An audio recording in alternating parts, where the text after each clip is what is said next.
ഒരു ഫോറസ്റ്റിന്റെ ബാക്ക്ഡ്രോപ്പ്, കാട്ടൽ വാസ് ആൻഡ് ആന്റണി വർഗീസ് പെപ്പയുടെ കോംഫോർട്ട് ജോണർ ആയിട്ടുള്ള ആക്ഷൻ. ഓൺ പേപ്പേഴ്സ് കാട്ടാളിന് ബ്ലോക്ക് ബസ്റ്റർ ആവാനായിട്ടുള്ള സകല ഇൻഗ്രീഡിയൻസും ഉണ്ട്.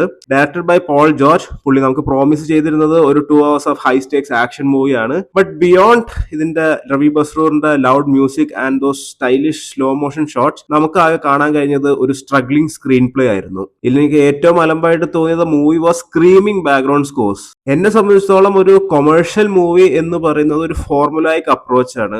എല്ലാ സീനിലും നമ്മൾ മാസ് കുത്തിക്കയറ്റും തോറും അതിന്റെ ഒരു ഭംഗി നഷ്ടപ്പെട്ടുകൊണ്ടിരിക്കും. പുട്ടിന് പേര് പോലെ ഇച്ചിരി പുട്ട് ഇച്ചിരി പീര, ഇച്ചിരി പുട്ട് ഇച്ചിരി പീര. അതാണ് ഒരു കൊമേഴ്ഷ്യൽ മാസ് മസാല പടത്തിന് വേണ്ട ഒരു ഫോർമുല എന്ന് വിശ്വസിക്കുന്ന ഒരാളാണ് ഞാൻ. പ്രൊഡ്യൂസർ ഷരീഫ് മുഹമ്മദ് നമുക്ക് പറഞ്ഞിരുന്നത് ഇതിൽ ഓരോ 5 മിനിറ്റ് സീൻ കൂടും തോറും എല്ലാവർക്കും ക്ലാപ്പ് അടിക്കാനായിട്ടുള്ള ഒരു സീൻ ഉണ്ടാകും എന്ന് പറഞ്ഞെങ്കിലും അതൊരു ഫോൾസ് പ്രോമിസ് ആയിരുന്നു.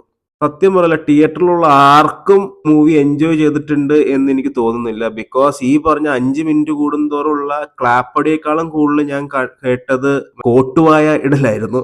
ഇൻഫാക്ട് ഈ പടം കണ്ടു കഴിഞ്ഞപ്പോഴാണ് മാർക്കോനെ ഞാൻ കുറച്ചുകൂടി അപ്രീഷിയേറ്റ് ചെയ്യുന്നത്. സെയിം ഫോർമുലയ്ക്ക് അപ്രോച്ച് ആണെങ്കിൽ മാർക്കോ കുറച്ചുകൂടി രസം ഉണ്ടായിരുന്നു കാണാനായിട്ട്. ഇൻഫാക്ട് അതിൻ്റെ അത് 1-2 ഫൈറ്റ് സീൻസ് പോലും എടുത്തു പറയാൻ പാകത്തുള്ള ഫൈറ്റ് സീൻസ് ആ മൂവിയുടെ അകത്തുണ്ട്. ഇതിന്റെ അകത്ത് ഫൈറ്റ് സീൻസ് പോലും എടുത്തു പറയാൻ തക്കത്തിനുള്ളതൊന്നുമില്ല. കാട്ടാളന് പകരം കാട്ടപരാധമായിട്ടാണ് എനിക്ക് തോന്നിയത്.